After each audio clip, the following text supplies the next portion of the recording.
Hoje a gente vai falar sobre ventilação mecânica na infecção do Covid. Inicialmente a gente salienta que a gente usa o conceito de PF para a gente graduar a insuficiência respiratória do Covid em leve, moderada ou grave. A PF a gente faz uma relação entre a PaO2 e a FiO2 que o paciente está submetido. Ela é leve quando ela tem um valor de 200 a 300. Ela é moderada quando fica entre 100 e 200 e grave quando ela é menor que 100. Todos eles com a PIP maior do que 5.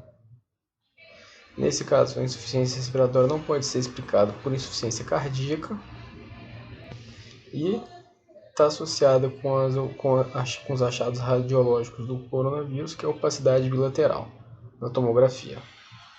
E o valor de corte do normal seria 315, né? Na verdade não, né? Na verdade 315 é quando a gente usaria saturação de oxigênio, quando a gente não tem a PaO2 disponível, quando não tem gasometria, a gente usa a saturação relacionada com FiO2 para ver se quando ela for menor do que 315 sugere síndrome de desconforto respiratório agudo. No contexto da ventilação mecânica no Covid-19, a gente sempre tem que lembrar dos filtros de barreira, que são filtros que a gente coloca no ventilador, que filtram bactérias e vírus, tem uma eficiência boa em fazer isso, para não disseminar o vírus pelo ambiente do CTI. No ventilador ele tem uma válvula inspiratória, que entra oxigênio no pulmão do doente, e a válvula expiratória, que é a válvula de escape, onde é que sai o ar. E a gente tem que ter esses filtros nos dois pontos, tanto na inspiração quanto na expiração. O filtro de barreira que tem sido mais usado no Covid é o filtro EPA, que é o que contém essa disseminação do vírus, para impedir que contamine os outros profissionais de saúde. Bom, a utilização de VNI tem sido muito questionada no Covid pelo fato do escapamento da ventilação não invasiva.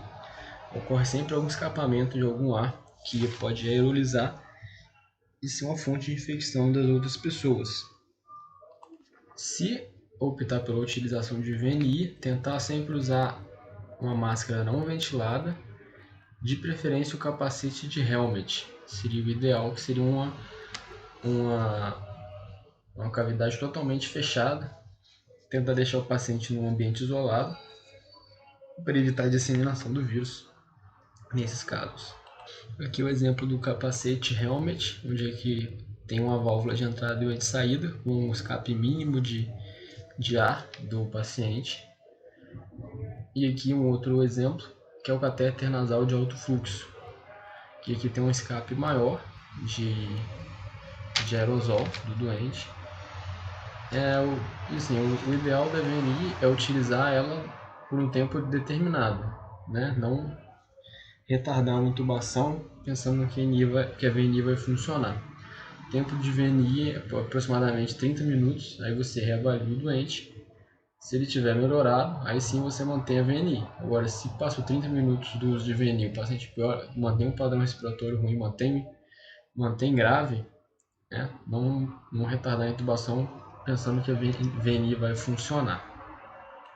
Aqui, falando que eu disse, né, a ventilação não invasiva, o exemplo, a cânula nasal de alto fluxo, usa um tempo de teste de 30 minutos, na ausência de melhora de padrão respiratório, com queda da frequência respiratória para menos de 25 e persistência de uso de musculatura acessória, necessidade de uso de altas pressões de ventilação, com IPAP de 8, por exemplo,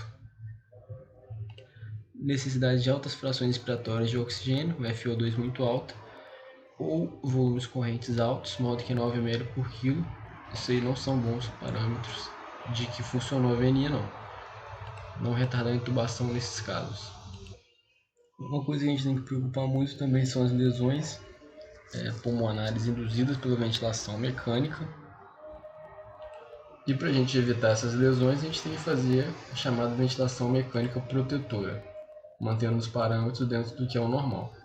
Então, manter um volume corrente entre 4 e 6 ml por quilo do peso predito, uma pressão de platô menor do que 28 a 30 centímetros de água, uma pressão de distensão menor do que 16 e ajuste da frequência respiratória para compensar o baixo volume corrente e não ajustar, por exemplo, a PIP de cara. Tentar fazer esse controle através da frequência respiratória. Com relação ao volume corrente, é 4 a 6 ml por quilo, que é o ideal do peso predito. O peso predito não é em relação ao peso real do doente, é em relação à altura dele, quanto de peso ele deveria ter. No homem, é essa fórmula aqui, na mulher, essa fórmula de baixo, que seria o equivalente a qual seria a altura que aquela pessoa, qual seria o peso ideal para aquela pessoa relacionado com a altura dela. O outro parâmetro é a pressão de platô, que tem que ficar entre 28 e 30 para impedir lesão alveolar, e uma pressão de distensão menor do que 16. A pressão de distensão é a diferença entre a pressão de platô e a PIP, que é essa diferença aqui, que é a PIP e que é a pressão de platô. A diferença das duas vai ser a ADP. E a gente vai ter dois modos ventilatórios principais, baseado no volume, baseado na pressão. Não tem diferença entre você colocar um ou outro. Você pode usar aquele que você está mais habituado. Só ficar atento com o detalhe que a diferença de pressão muda quando a gente bota no controle por pressão. Quando é por volume, a pressão de platô menos a PIP, igual a gente falou. Quando a gente bota o ventilador no modo pressão controlada, a diferença de pressão vai ser a pressão que você ajustou, a pressão máxima que você colocou, menos a PIP.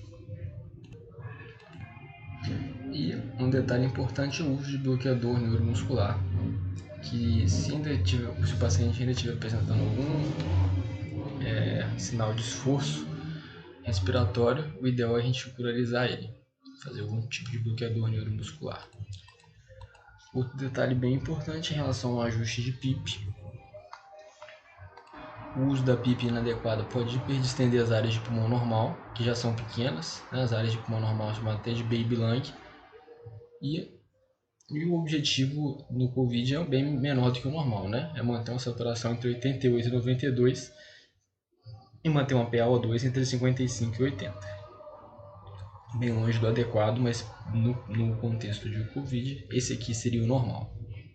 E aí a gente tem uma tabela de ajuste de PIP e FO2 se baseando nesses parâmetros que a gente colocou.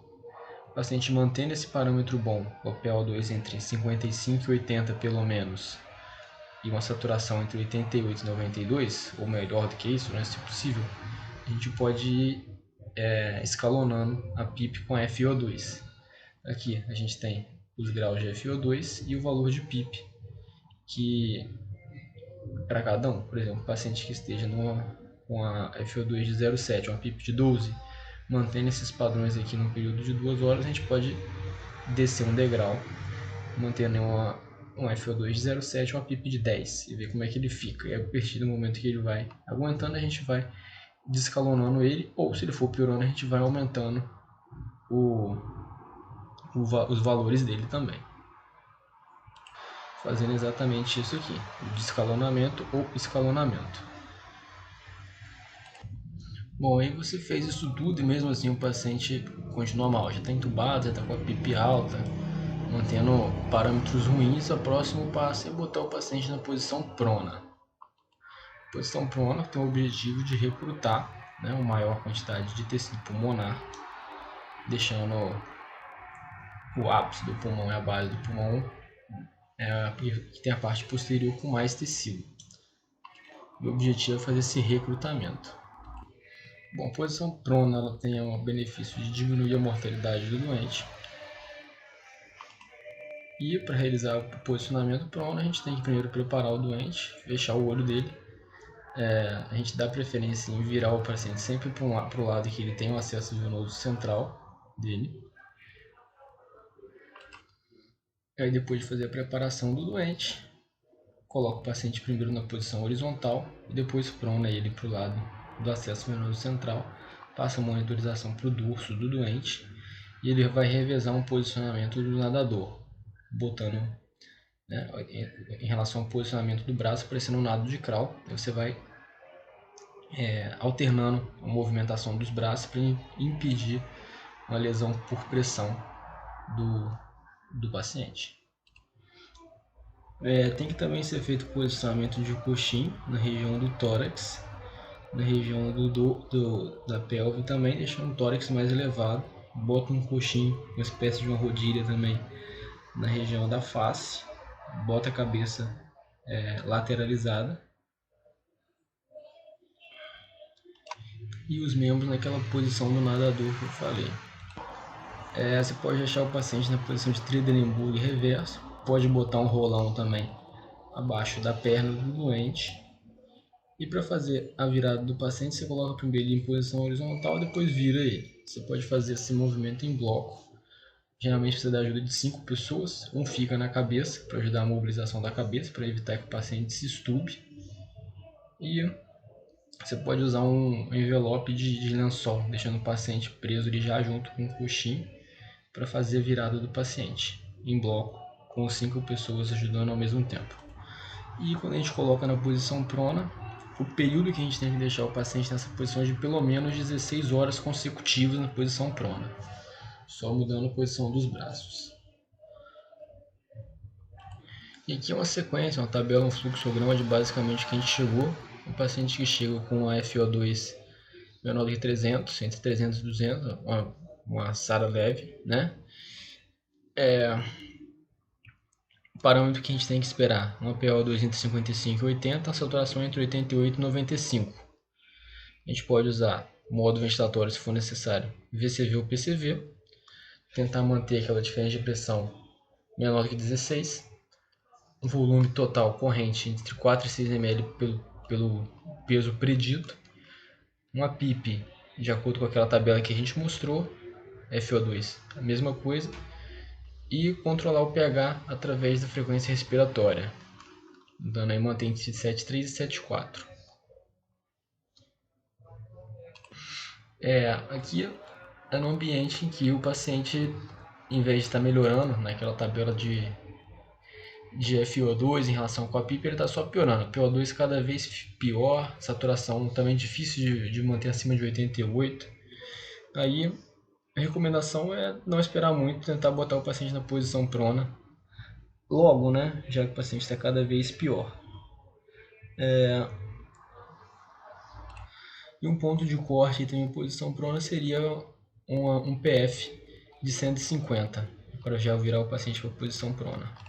Bom, e uma vez com o paciente em prona, o período mínimo de pronação é de 16 horas.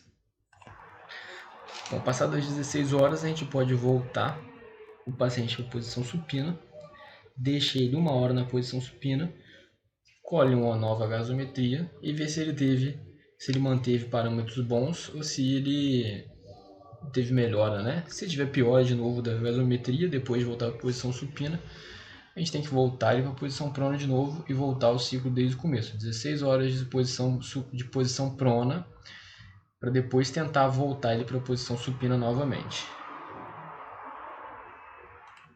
Se passou para a posição supina, ficou com uma PF, manteve uma PF menor do que 150, volta ele para a posição prona de novo. Basicamente é esse aí o raciocínio. Bom, as próximas etapas a partir daí é fazer manobra de recrutamento alveolar, que quem faz isso são fisioterapeutas com especialidade em fazer esse tipo de manobra. E se o paciente mantiver mesmo com os parâmetros ventilatórios lá no alto, mesmo em posição prona, continuar piorando, na próxima etapa é partir para ECMO, que é um aparelho que faz a oxigenação do sangue extracorpóreo, né? Que é um aparelho caro, de disponibilidade muito baixa, difícil manuseio e pouco a gente sabe mexer nele. Mas que seria aí a última etapa, a última opção para o paciente com Covid, né? Seria o ECMO. E é basicamente isso.